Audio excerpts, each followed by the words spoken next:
We talked about the differentials and various types of the differentials in the market. Now, this video I am going to explain about the axles. This particular video I am going to talk about the front wheel drive axles. Friends, from differential, let us switch over to the axles. This figure represents the rear wheel drive vehicle. This is the propeller shaft, then differential, then the green one or the drive axles. These are called half axles or drive axles, which are connected to the wheels. Axle, by its name, axle or axles, are the one which bears the load of the complete vehicle and also drives the wheels which move the vehicle. We have discussed about the rear wheel drive, front wheel drive and four wheel drive also. Okay. Generally, the rear wheel drive axles are the rigid type axles.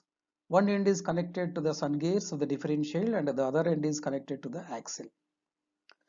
In very rare cases, we can see the flexible axles, whereas the front wheel drive axles are the flexible axles which are connected to the differential and gearbox. That's an integral part in the front wheel drive.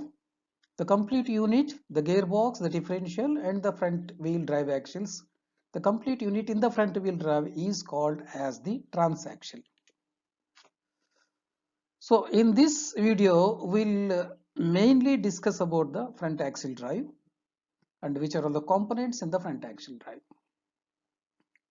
So these are the drive axles, and this particular one is called the stub axle, which will not move the wheels, which will not transfer the torque to move the wheel, but will bear or will share the vehicle load along with the drive wheels. These stub axles are connected mainly the non-driving wheels, in this case to the front wheels. The stub axle also having the steering linkage mechanism. This is the axle beam, the green one is the kingpin, okay, and around the kingpin this complete axle oscillates in both directions during the steering turning. This is how a stub axle looks like. Here the bearings will come and the wheel will come. These are the steering linkages. These are the kingpin bores. Here the beam comes, the beam which supports the vehicle. And this is the front wheel drive suspension. These are all suspensions. Okay, no problem. Now let us focus only on the drive axles. This orange color shafts are the drive axles. You can see. This one end is connected to the wheel. This is connected to the wheel.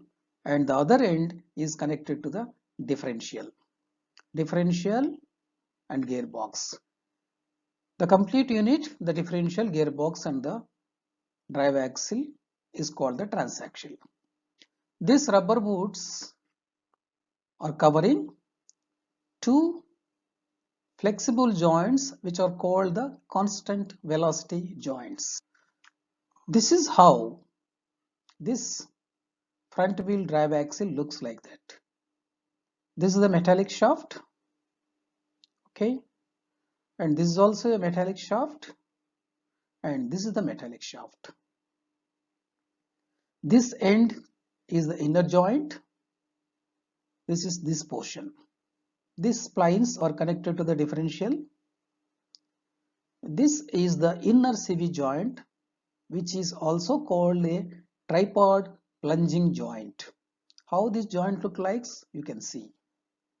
So this housing is connected to the differential, and this particular one is a roller and spider and all, and whereas the other end inside there will be a spider. The spider is connected to the axle shaft, and this is called the outer joint. The outer joint is connecting a shaft which is connected to the wheel, this one, and the shaft. Okay, when you assemble this one, it looks like this. This, the nut side is the wheel, this is the differential side. Inner joint, Tripod plunging joint. The outer joint is the ball joint. You can see these are the balls. Balls, there will be spider and all actually. So why this front wheel drive shafts are connected with or provided with the CV joints? CV means constant velocity joints. Why not an universal joint? This is the universal joint. This is the propeller shaft connected with the universal joint at both ends. These are the universal joint. Why not universal joints? In what way CV joints are different from the universal joints? If you see this universal joint, this is having certain limitations. If the angle is more or the velocity of the shaft is more, so it generates a lot of vibrations.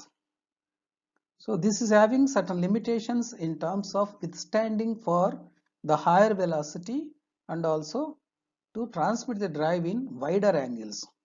So the UV joints having limited purpose, that's why in the front wheel joints they have installed the constant velocity joints. That constant velocity joints also two types they have installed. One is inner side, that is between the differential to the shaft, and the other side is the outer side, that is between the shaft and the wheel. Okay. So here there is a slip joint here. This is the slip joint. The purpose of this slip joint is there. Then the vehicle takes this up and down movement in the up and down roads. The length of this shaft varies. You see, this is extended length. This is retracted length. If you measure this length, it varies. To take that flexibility of the length, this slip joint is provided. Okay. These are about the limitations of the. When it comes to the CV joint, first let us discuss about the inner CV joint, which is called tripod plunging type. If you cut the tripod plunging type, it looks like this. This is coming from the transmission. This is the housing. These are the splines, and other side is having a spider, okay, with three segments. On each segment, spherical roller bearings. Imagine these are not straight roller bearings. These are spherical roller bearings are installed with the support of the needle bearing. And this tripod spider is connected to the output end of the joint. So how this works? The housing, differential drive, this is the axle side, this is a tripod, okay, trunnion, needle bearings, and this spherical roller bearing. You can see this animation, how it works. When shaft is rotating, this gives the drive, this housing gives the drive to this spherical roller bearings and to the shaft. But when the suspension is in action, the rods are up and down, then this particular unit will be freely moving in and out like a slip joint. It will be acting like a slip joint in the propeller shaft, but in a more efficient way, even by accommodating sideways movement of the axle. So when the vehicle is taking bumping action, up and down action, this spider along with these spherical rollers freely move in and out in these channels. Okay, that's how the difference in length caused by the up and down movement of the vehicle is taken care by this tripod joint. And this grease, the molybdenum disulfide graphite grease is filled in this one, and to protect this grease from the leakage, a rubber boot is installed here. The only thing people have to take care of the rubber boot. If the rubber boot is failed or damaged, the grease will leak and the bearings will fail, the joint will fail. You can see this both animations how it will rotate. When it is rotating, you can see this one goes inside and this comes outside. Same thing happens when it is jumping up and down. When the shaft is jumping up and down. This is about the inner CV joint. Let us discuss about the outer CV joint. This will be discussed now. This one, how it looks like. Let us see inside how it looks like. This is the housing wheel side. This is threaded portion connected to the wheel side. This is the inner race. Okay, having slots to accommodate these balls. These balls act like a bearing.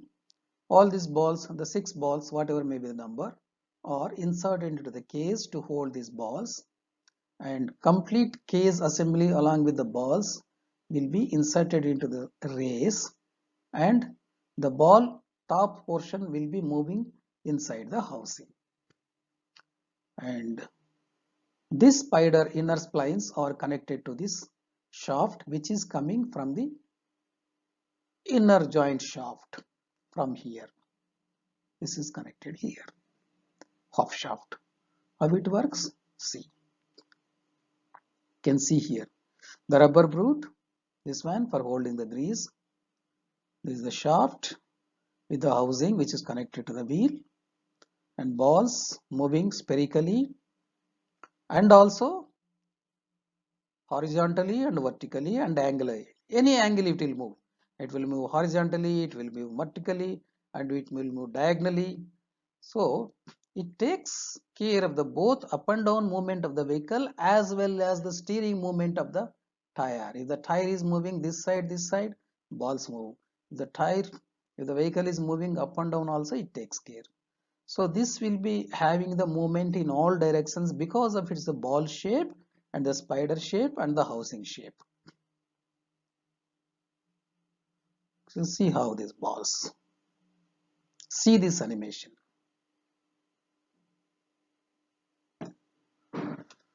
So top side going down side.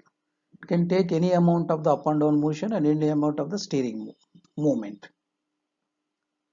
And this is how the outer joint or the ball type constant velocity joint looks. These are the rubber boots provided to prevent the leakage of the grease and as well as to protect these joints from the dust and other foreign material. This is most important that the rubber boots are not damaged and regular inspection is required. By chance the rubber boot is damaged, it has to be replaced immediately. Continuing running these boots vehicle like this will damage the joints. There is a crack here, there is a crack here. This is about the constant velocity joints and the front wheel drive shafts. Go through these 3 pages notes. In case you have any queries or doubts, you can contact me through the email.